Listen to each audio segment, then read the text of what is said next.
Team, I want to show you some ways that if statements can look a little weird. So one example is when we actually only have one statement within the body of the if, then we actually can put it on a single line. So we can write it in this way, where instead of indenting the print statement on line 4, we actually just put it after that colon. So none of the syntax changes other than the indentation. Okay, this one's weirder. Let's take a look. Here we do have an else statement. The previous one just only had an if. Let's start by running it to see what it does. Okay, here it prints B. So it says if A is greater than B, it is not, it's 2 and 330. Then it would print A, else it would print B.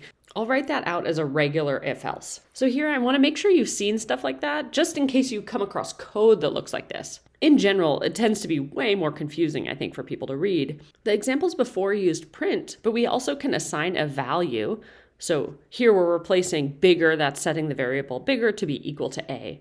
And we can map that onto this general pattern. The variable is a value if true, and then here's the word if, here's the condition, and then we have an else, and then the value if it's false. Let's experiment with this one. Okay, you can imagine wanting to do this, right? You've got two variables and you want to figure out which one's the bigger one or the max of those two. Here I can run it and the bigger one is 20. If I changed which one was the bigger one, then the bigger would be 30. And we can rewrite this as a regular if. Okay, you can see that one line turned into 4. I've still got this part, if A is greater than B. And with this structure, I'm assigning bigger to either A or to B. So you can see I have to add that bigger equals a second time.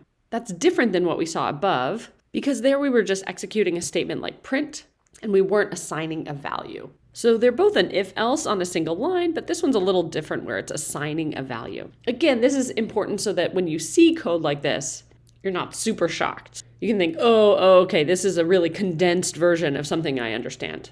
And you can experiment with it and double check you understand how it would be expanded into a sort of normal looking if-else statement. Okay, we can even do multiple conditions on one line. Again, you don't need to be able to write code like this. I just want you to know that when you see stuff like this, nothing wild is happening. It's just kind of a rewritten if-else. Let's look at this one. Okay, let's run it to see what it does.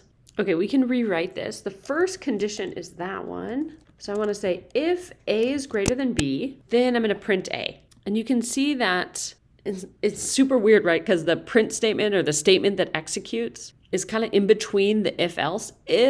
Else if A is equal to B, so you can like think about moving that over, then I'm going to print that they're equal.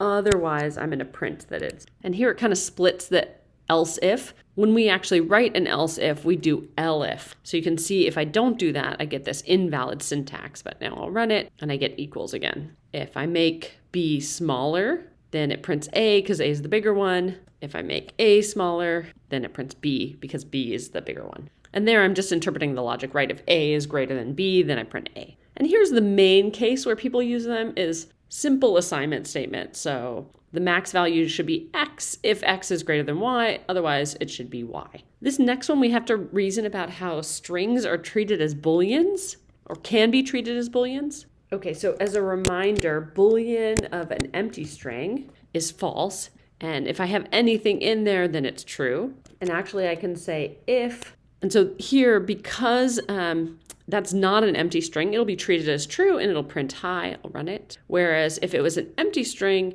then it would print by because it gets treated as false. So the same thing is happening here. If username is true, then display name gets set to username, else guest. Let's write this one out. So I say if username, then I'll say display name is going to be username, and else, again, I have to copy that assignment statement because this is using that assign this variable structure. I have to say the display name is going to be equal to guest.